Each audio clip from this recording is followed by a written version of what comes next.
தனக்கு எதிராக அவதூறு கருத்துக்களை தெரிவிக்க ஜெயகிருஷ்ணாவுக்கு தடை விதிக்க கோரி மாதம்பட்டி ரங்கராஜ் தாக்கல் செய்த மனு மீதான தீர்ப்பை உயர்நீதிமன்றம் தேதி குறிப்பிடாமல் தள்ளி வைத்துள்ளது.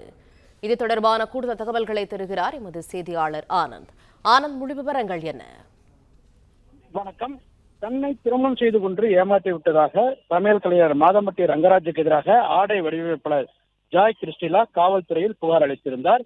மேலும் சமூக வலைதளங்களில் அவர் பேட்டியும் அளித்திருந்தார். இந்த நிலையில் தமக்கு எதிரான அவதூறு கருத்துக்களை தடை விதிக்க வேண்டும் என கோரி ஜாய் கிறிஸ்டாவுக்கு உத்தரவிட கோரி மாதம்பட்டி ரங்கராஜ் சென்னை உயர்நீதிமன்றத்தில் தாக்கல் செய்திருந்தார். இந்த வழக்கு நீதிபதி என் செந்தில்குமார் முன்பாக இன்று விசாரணைக்கு வந்தது. அப்பொழுது ஜாய் கிறிஸ்டா தரப்பில் ஆஜரான வழக்கினர் தனது மனைவியை விவாகரத்து செய்துவிட்டு திருமணம் செய்து உன்னுடன் வாழ்வதாக கூறி ரங்கராஜனை தன்னை ஏமாற்றி விட்டதாக தெரிவித்தார். அதே போன்று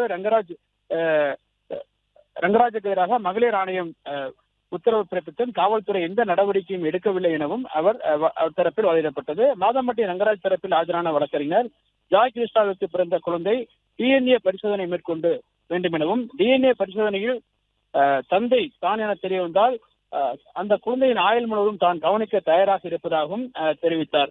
இதனை அடுத்து தனது நற்பெயருக்கு களங்கம் ஏற்படுத்தும் வகையிலோ அல்லது பாதிப்பு ஏற்படுத்தும் வகையிலோ சமூக வலைதளங்களில் மோசமான கருத்துக்களை பதிவிடுவதற்கு தடை விதிக்க வேண்டும் எனவும் வாதிட்டார். இருதரப்பு வாதங்களும் நிறைவடைந்ததை தொடர்ந்து வழக்கின் எழுத்துப்பூர்வமான வாதங்களை வருகிற 14ஆம் தேதிக்குள் தாக்கல் செய்ய உத்தரவிட்ட நீதிபதி தீர்ப்பினை தேதி குறிப்பிடாமல் தள்ளி வைத்திருக்கின்றார். பிளே ஸ்டோர் மற்றும் ஆப் ஸ்டோரில் இருந்து பாலிமர் செயலியை QR கோடு மூலம் பதிவிறக்கம் செய்யுங்கள். செய்திகளை உடனுக்குடன் பெறுங்கள்.